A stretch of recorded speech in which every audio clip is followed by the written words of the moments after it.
Chosen one, what I'm about to share has the power to alter your life's path in ways you may never have imagined. This isn't merely a caution, it's a divine revelation that holds the key to safeguarding your spiritual destiny. There exists a sin so severe, so devastating, that committing it could forever distance you from God's purpose for your life. Your calling, your purpose, and your destiny all hang in the balance. So stay with me until the very end, as I'll uncover this grave sin and show you exactly how to steer clear of it before it's too late. Here's the reality. Countless chosen ones are already falling into this trap, completely unaware. It's more widespread than you'd imagine, and its danger lies in its subtlety. This sin slips into your life quietly, almost naturally, weaving itself into your habits without your realization. By the end of this message, you won't just uncover what this sin is. You'll be equipped with the tools to defeat it and safeguard yourself from its deadly hold that you've felt it your whole life. That pull towards something bigger, something beyond the daily routine. You've faced trials that would overwhelm most, yet you press on. Have you ever wondered why? Why do you seem to endure more hardship than others? It's because you're chosen. God has placed a unique, divine calling on your life, a purpose that towers over every obstacle. But this same calling makes you a prime target. The enemy is relentless, seeking every chance to distract and dismantle your mission. God has set you apart with a purpose that only you can fulfill. Every challenge, every heartbreak, every setback you've endured has been part of a divine preparation. These trials weren't meant to break you. They were meant to refine you, to mold you into the person God has destined you to become. Each obstacle has been building your strength, deepening your resilience, and sharpening your spiritual insight. God has been preparing you meticulously for His divine purpose. But here's the truth. Being chosen carries immense responsibility. It's not merely about receiving blessings or spiritual gifts. It's about being entrusted with a mission straight from God. You are His vessel, a carrier of His work. And because of that, you carry a target on your back. The enemy sees you, knows your potential, and is afraid of the impact you could have. That's why he is relentless, working overtime to distract, tempt, and derail you from your true path. The higher your calling, the fiercer the attacks become. And the enemy is cunning. He knows you're too spiritually perceptive to fall for obvious traps. So instead, he relies on subtle, underhanded tactics. This particular sin, which I'm about to reveal, is his most powerful weapon. It's sneaky, it's corrosive, and it has the potential to erode your calling without you even noticing. But before we expose it, let's delve into the spiritual warfare you're facing right now. Right now, whether you recognize it or not, you're in the heart of a spiritual battle. This war isn't about what you see around you. It's an intense struggle for your soul, your purpose, and your destiny. Forces are fighting over your future, and the enemy is determined to keep you from fulfilling the mission God has placed within you. He knows the power you hold, which is precisely why he's relentless in his attempts to distract and derail you. Do you feel it? The tension, the constant pressure, the sense that you're under attack. This isn't just the challenges of life, it's spiritual warfare. The enemy's strategy is to make you lose hope, to weaken your faith, and to shake your trust in God. But here's the truth. You are far stronger than he anticipates.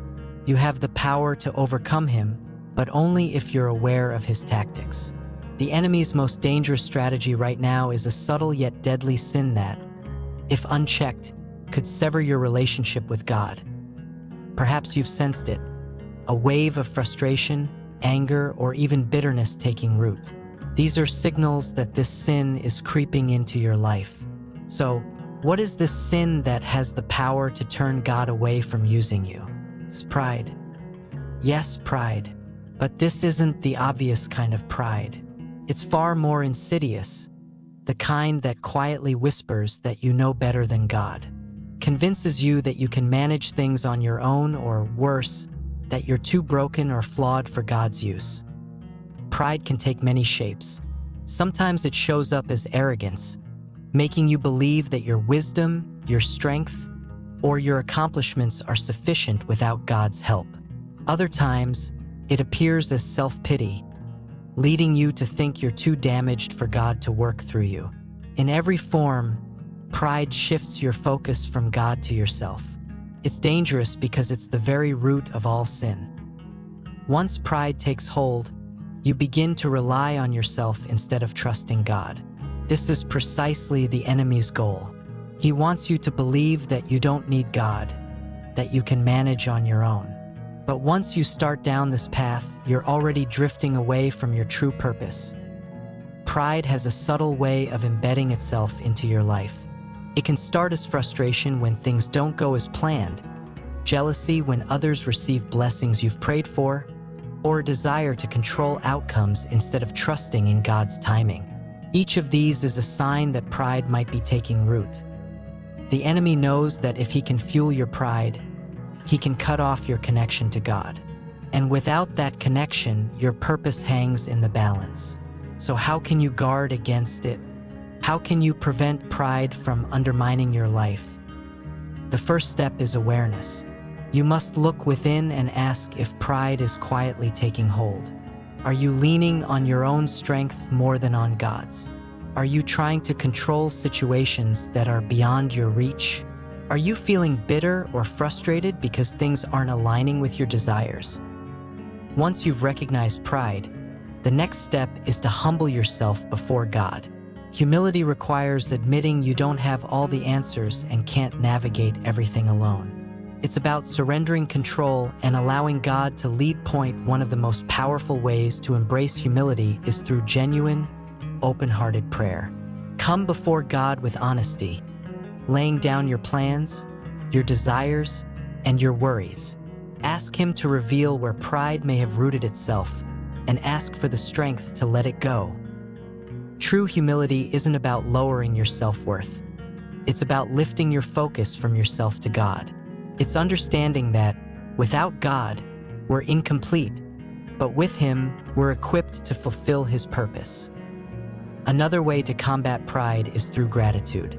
Pride often springs from a sense of entitlement, believing we deserve more or that our achievements are solely by our own doing. But gratitude shifts our view, reminding us that everything we have is a gift from God.